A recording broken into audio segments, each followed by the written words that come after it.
Hey guys, what's going on? My name is Gordon Maston, and welcome to another edition of my Monday Night Raw review, September 12th, 2016. Now, tonight's Raw, I'm not going to go out of nowhere and just say it was bad in terms of quality. I actually kind of can't. See, I don't think about this before I come out and say it. I just wing it. And honestly, the show was boring as hell. There was not much about the show that got me up. Like, oh my god, this is so big. Like, 3 hours, people. You got to keep me engaged.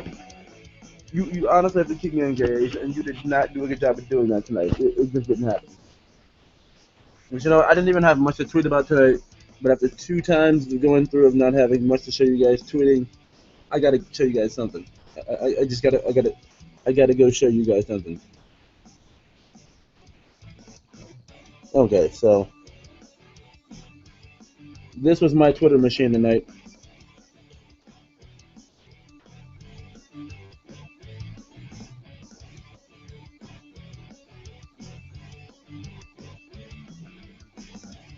And apparently, I want to know if anybody. WWE tweeted breaking news: Chairman Vince McMahon sustained an injury while training, requiring surgery. I don't think that's keeping him away from the office at all. It really isn't. Cesaro cheating. I said Cesaro gives 0 fucks. I was making a big deal of Sammy calling Jericho KO's bitch.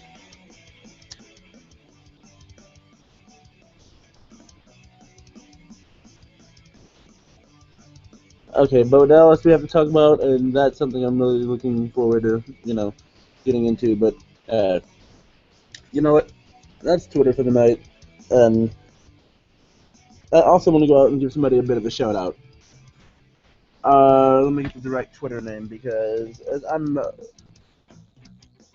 I should probably just stay on my phone for this, but I really don't want to. But I mean, the guy, he needs a shout out because if you see this channel art thing I have here, and if you like it, this guy's name is on Twitter is Holman Doing Nothing, HOMEAND, or HOME, not and doing nothing, home doing nothing, home DOINNOTHIN, and then the username on Twitter is a funny username.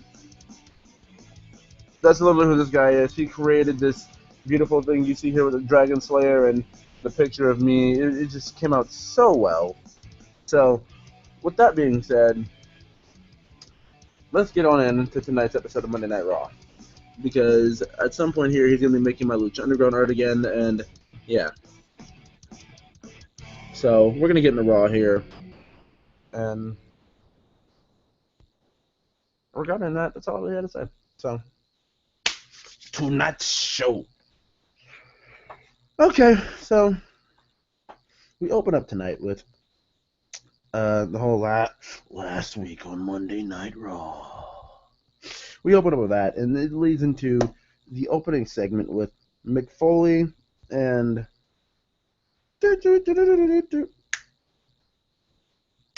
Foley and who the hell am I thinking about? Yeah, Mick Foley, and he talks about Becky Lynch's win last night and how good she did at Backlash. And I'm just sitting here thinking, well, okay. He's obviously going to segue this into something with bringing out Kevin Owens or something like that and saying he is the better champion. He's the measuring stick. No, because he says Raw likes to showcase their women too. And he brings out Charlotte and says she doesn't have an opponent. And then that escalates into a match, after just some weird promo work where Sasha appreciates Bayley, then it comes down to winning the title. She says she has no friends and just acts completely heelish, and then from there throws her jacket at Charlotte, which I don't even think was planned. That just might have been complete shoot because Charlotte did not move, see it coming, anything like that, and she just took it and didn't do anything about it. So yeah, there's that. And yeah. But when it comes down to I'll say this after I get through this entire thing. But this led into a match, number one contendership. Just after this whole confusing thing about who was going to be the number one contender, Charlotte just berating Dana Brooke, and then we get Dana Brooke smacking Charlotte, and then it comes down to a triple threat match to open up the show to who's going to be the number one contender for Charlotte at Backlash at Clash of Champions, and it's Sasha versus Bayley versus Dana, and Bayley and Sasha. It comes down to them at the end, and I mean this match wasn't really anything that impressive, but it comes down to Sasha Bayley at the end, and Sasha flips Bayley over in a bit of a roll-up situation, and they say Sasha's shoulders were the only one, not Sasha's, Bayley's shoulders were the only ones down. Excuse me. Bayley's shoulders were not the only ones down. Sasha's shoulders were down too. I thought they were going to go with something to, make a triple threat. And honestly, if they wanted to, and they could have, the ref could have, got the word from Vince with the earpiece, and they could have just went off the cuff and did a triple threat. Because honestly, that's what I thought they were going with, and obviously not. Sasha's getting a rematch, and there we go. So, yeah. But this escalates into a backstage segment next where Dana basically becomes Charlotte's little bitch again. Charlotte tells Dana to get her bags, and they just go off from there. Honestly,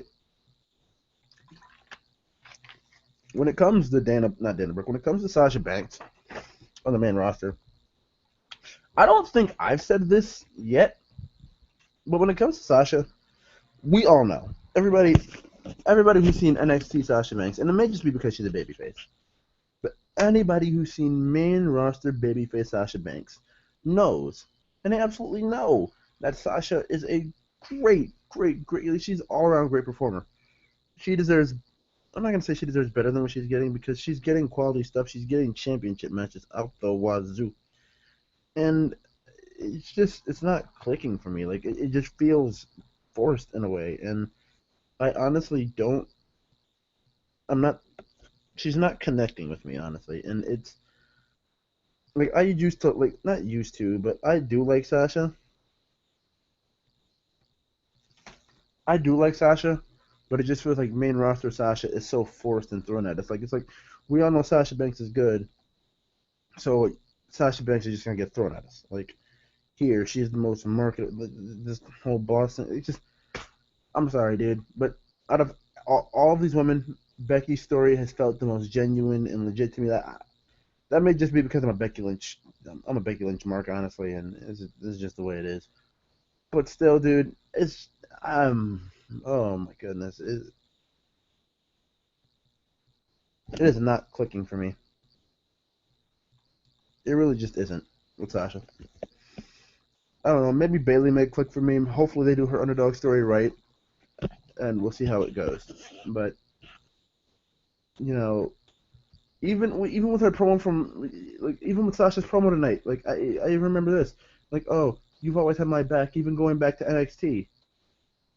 This is what I'm talking about. They want to make Sasha seem like this genuine good person. She got over being the opposite. It's like the Dean Ambrose thing.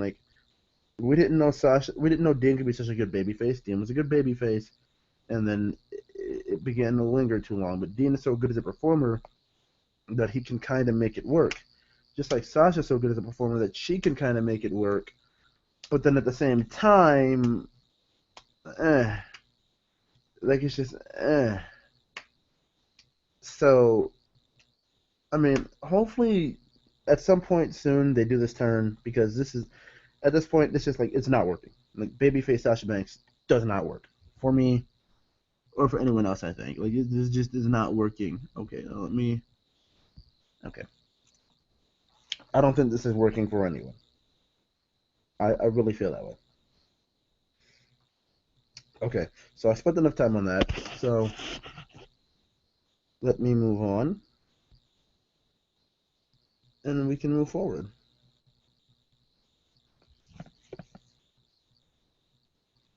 Okay, I'm sorry, guys. I'm moving as fast as I can through these notes. Okay.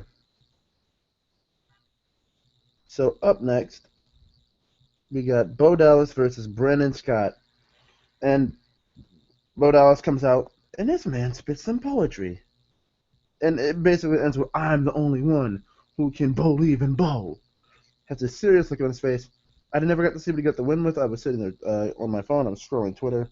But what would Alicia get the win? I could only imagine with that crossroads thing that he was using from last week. And yeah, that was about that. And you guys seen the tweet that I made. They can try and hit the reset button on Bo, but I just do not care whatsoever. So, with that being said, oh, I guess my cat cares about Bo. With that being said, we move on to Sasha versus. Oh wait, no, I'm sorry. We move through to the back, and it is the Shining Stars selling their real estate of Puerto Rico. Selling their Puerto Rican timeshare, and it is just at this point it's strange to me because R-Truth pops up, and the Gold stops him from selling it. And then Enzo pops up, and it's just sets up Enzo versus Epico for the night. And, yeah. So, this is happening, and this feud is happening, and I ask, why? Okay. So, afterward, we get Chris Jericho, and he's, backstage with Mick Foley. Well, not even with Mick Foley. He was saying that he had no guest for the highlight reel. But Mick Foley's not smart enough for him, so he says his guest for the night on the highlight reel is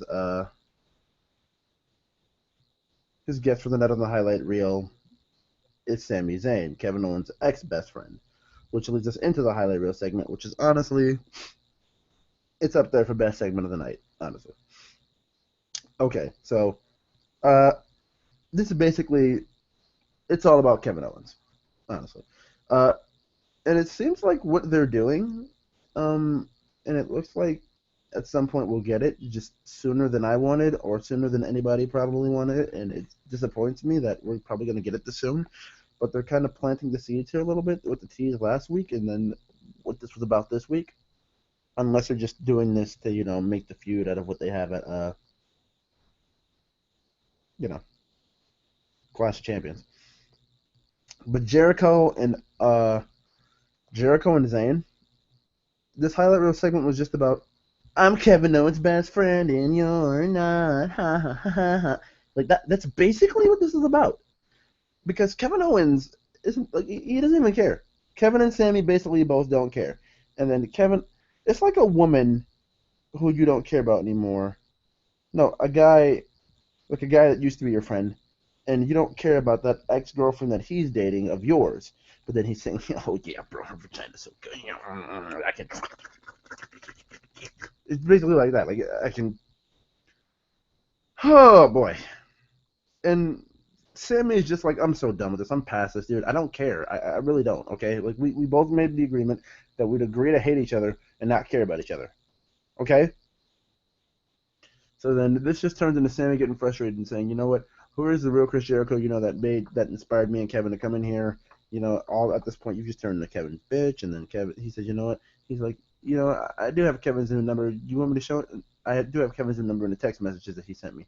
And he told me you would say this stuff. You want to see? Smacks him in the face with the phone, code breakers him, and this sets up a match for Clash of Champions. I'm down with this. We got 2 weeks to go until it happens, so I'm cool with it.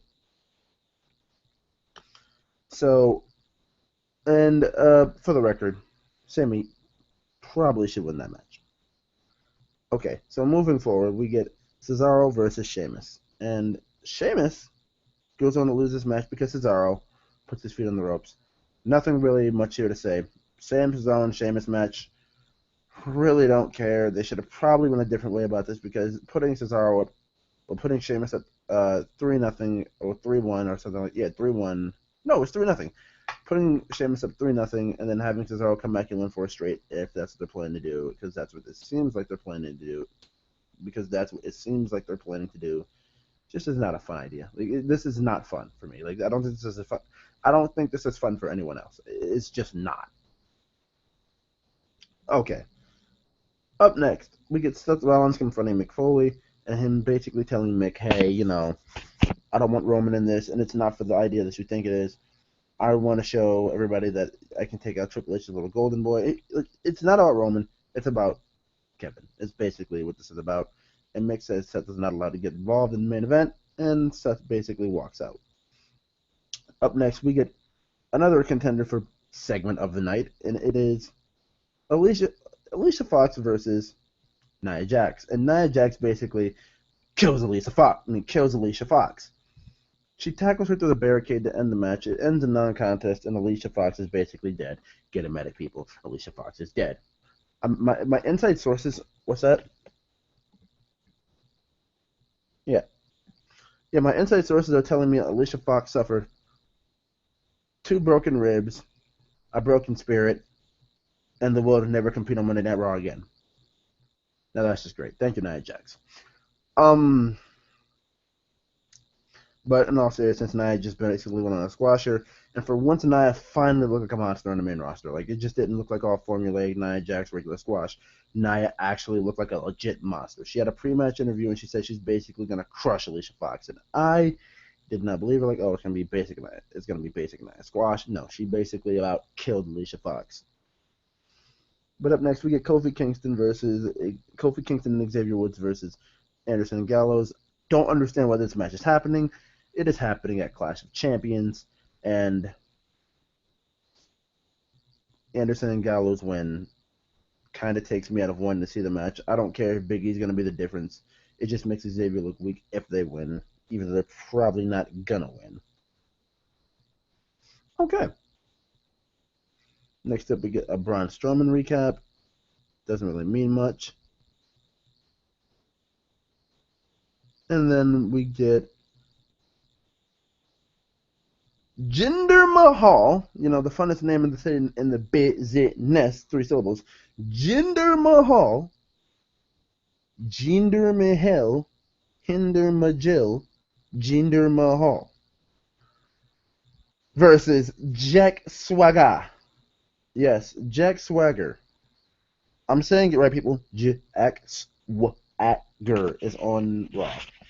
And holy shit, it's a match of I don't care versus I don't care. So at this point, they just put Jack Swagger on Raw so Jinder Mahal can get a win. And they ask Jack, next Phillips does, what he plans on doing to, get his Monday Night Raw contract resigned. And he doesn't really say anything.